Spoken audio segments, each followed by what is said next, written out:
Well, I'm here with Ray Evans, who's responsible for taking forward the leadership team at Grace Community Church in Bedford. But here at FIEC, we're delighted that Ray has now joined us a couple of days a week as our first church leadership consultant. He's going to be available to help churches to think through how they're leading their teams, as we want more people to hear the good news of the Lord Jesus and be saved, and we want to see our churches growing. So Ray, I'm delighted to be with you this morning. Thank you for being with us. I want to just introduce yourself for us to people. Tell us a bit about your church life, your faith and your family, that kind of thing. I've been one of the lead pastors at Grace Community Church for 35 years now. So man and boy almost, really. The church has grown from a church of about 80 when I first came to a congregation now about 500. And we've planted some other churches too. So we've been really encouraged by all that God has done. Married to Jenny, we have 4 grown-up children, and our 7th grandchild arrived last week. So congratulations! We're really delighted about that. And in the kindness of God, our children all live fairly locally, so we see a lot of our children and grandchildren. So real encouragement for us as a family. Yeah. Now, Ray, as church leadership consultant, you've described yourself as having learnt the hard way. Yeah.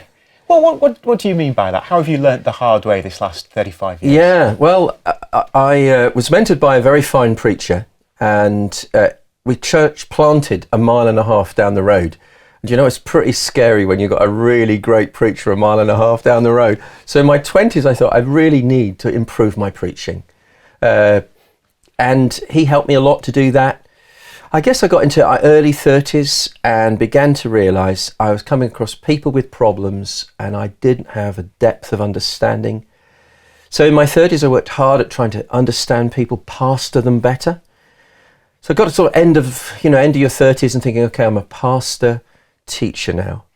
But then I realised there was this big hole missing of leading a church forward. And that was a bit scary. It's like trying to learn to swim when you're 40 years old. It's quite embarrassing to admit that you've gone sort of 15 years into ministry life and you a whole area of church life, you didn't know how to lead it. To my rebuke, really, lack of faith, I guess, the church had grown and I found myself leading a church that was much bigger than I thought it was ever going to be. Yeah.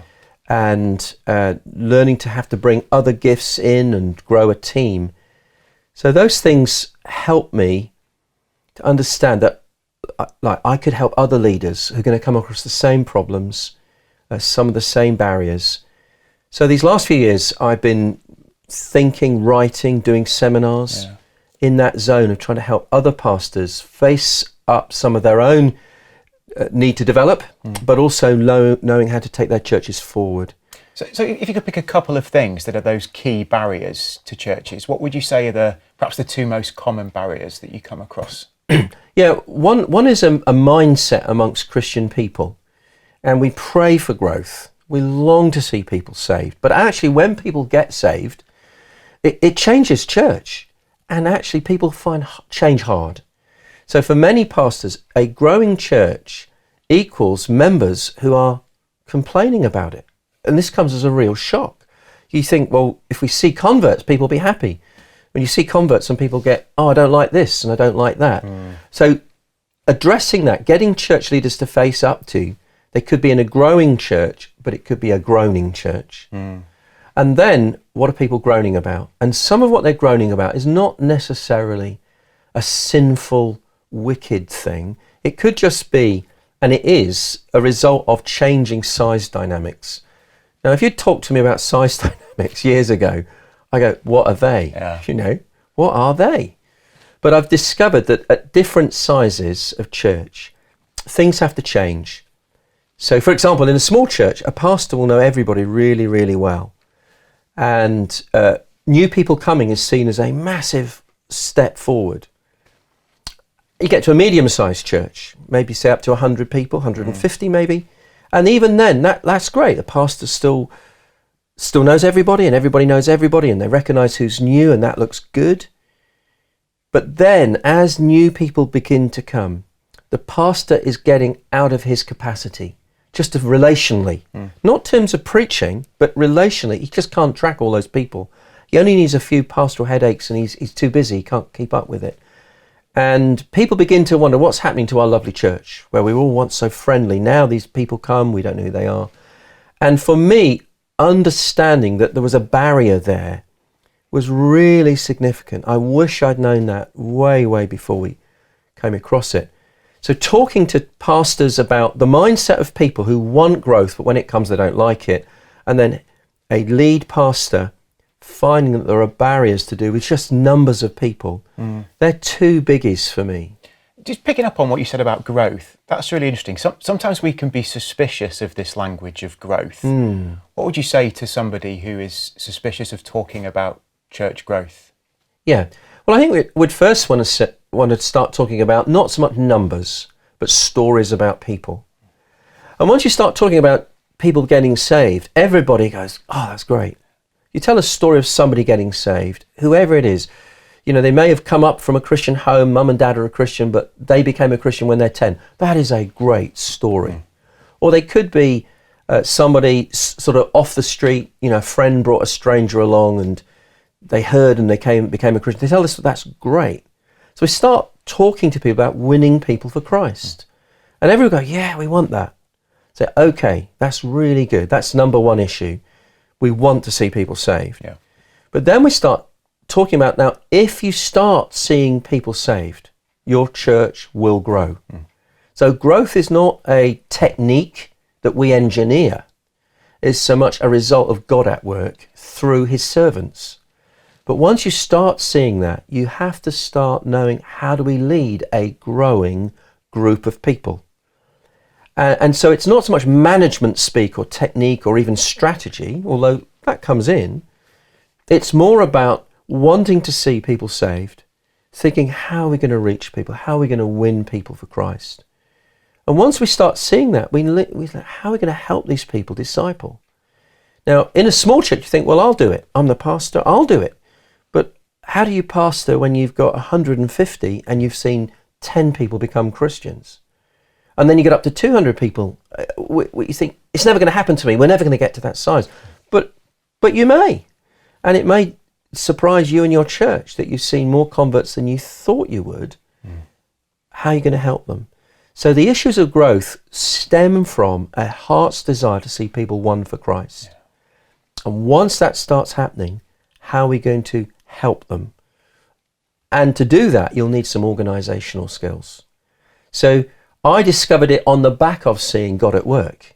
Rather than saying, look, I'm an organisational manager, so much as God is blessing the ministry, what are we now going to do?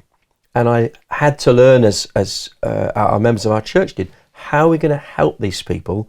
And to do that, we need some organisational wisdom. I love that vision of seeing people saved, which leads to growth. The God at work almost leads to that problem. That's wonderful. So Ray, just finally, let me ask you, what might a visit, your consultancy, what might that look like to a church? I know there's not one size fits all, and it's a different dynamic for everyone. But just give us an example of what a visit from you might look like for an FIEC church. Well, I've helped leadership teams begin to face these issues. So coming in and, if you like, leading a conversation. So it's not so much I've got all the answers. It's more, let me lead a conversation around some of these issues. For some leadership teams, it's a bit intimidating to start thinking about how we're going to better organise the church. But to have someone come in and lead that conversation, say, look, you're not the first church that's faced some of this, is a huge relief. And also giving permission for leaders to be honest about the pluses and the minuses of being in a growing church. And begin to say, yes, there are pluses and minuses of every single stage and size. Being honest about those things actually is part of the answer of going forward. And it's sometimes easier to have someone from the outside lead that conversation. Yeah. And similarly, sometimes it would be a church away day. And again, running a conversation where members can be given permission to talk about some of their fears, their anxieties, their nervousness about being in a growing church, and to assure them this is perfectly normal and they're not the only people to face up to that, has helped a leadership team then say, so we're not facing a unique situation. And to have me come in and just describe some of this, described some of our own journeys of what other churches have found, has enabled churches to face this more confident that God can help them go through it and keep seeing the gospel touch people's lives. So coming in as a catalyst, sometimes bringing fresh insight into Bible passages that they may be like, so that's what that means.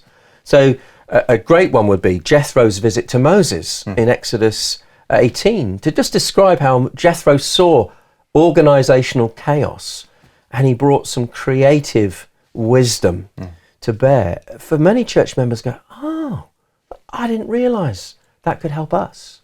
So bringing some biblical insight, bringing some conversation leads, bouncing questions around and enabling leaders and their churches to discuss more openly without the church feeling the leaders have got it all stitched up and they've hatched a scheme behind our backs.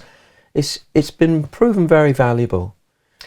So Ray is available to speak to churches to help them with their leadership problems and barriers. On our website at fiec.org.uk, you can read other pastor stories of how Ray has helped them with his wisdom, and you can get in touch with us if you'd like Ray to come to your church.